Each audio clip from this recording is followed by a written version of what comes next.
दोस्तों, रिश्तों के उलझन में उलझा हुआ इंसान अपने पूरे जीवन काल में ये कभी नहीं समझ पाता कि उसके अच्छे कर्मों के बावजूद भी आखिर उसे कष्ट क्यों सहना पड़ता है।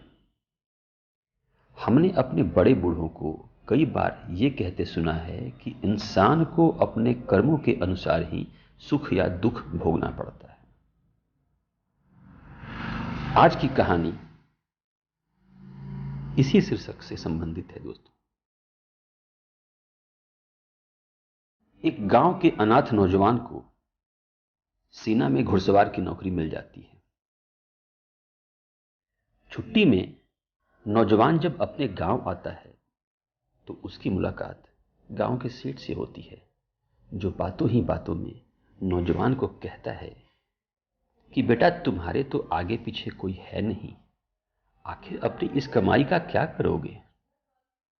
इस पर जवान कहता है, सेठ जी, मैंने अपने बचपन में जो दुख देखा है, जो परेशानियां झेली है, मैं नहीं चाहता कि वो दुख और परेशानी गांव का कोई और बच्चा झेले। मैं अपने पैसों का उपयोग गांव की खुशहाली के लिए करूंगा। सेठ जी ये सुनकर बड़े खुश हो जाते हैं और कहते हैं कि बेटा, यह तो अच्छी बात है। तुम एक काम कर सकते हो, अपनी कमाई मुझे भेज दिया करो, और जब तुम्हें पैसे की जरूरत होगी मैं तुम्हें तुम्हारे पैसों से ज्यादा पैसे तुम्हें दे दूंगा। नौजवान सेठ की बात मान गया। कुछ दिनों बाद नौजवान नौकरी पर चला गया।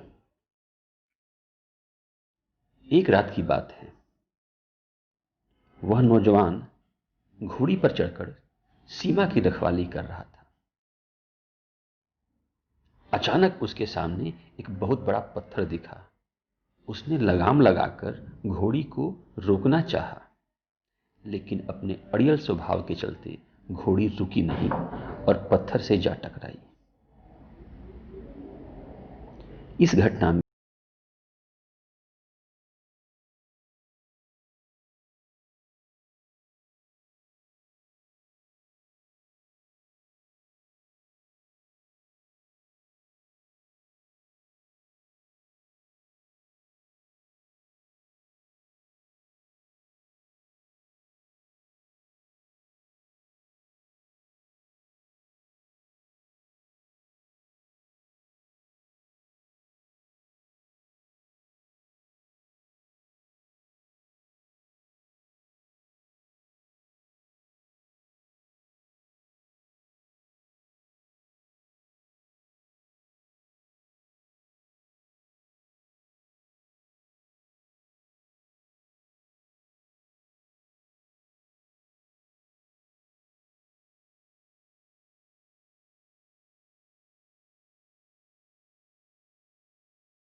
कुछ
बहू ही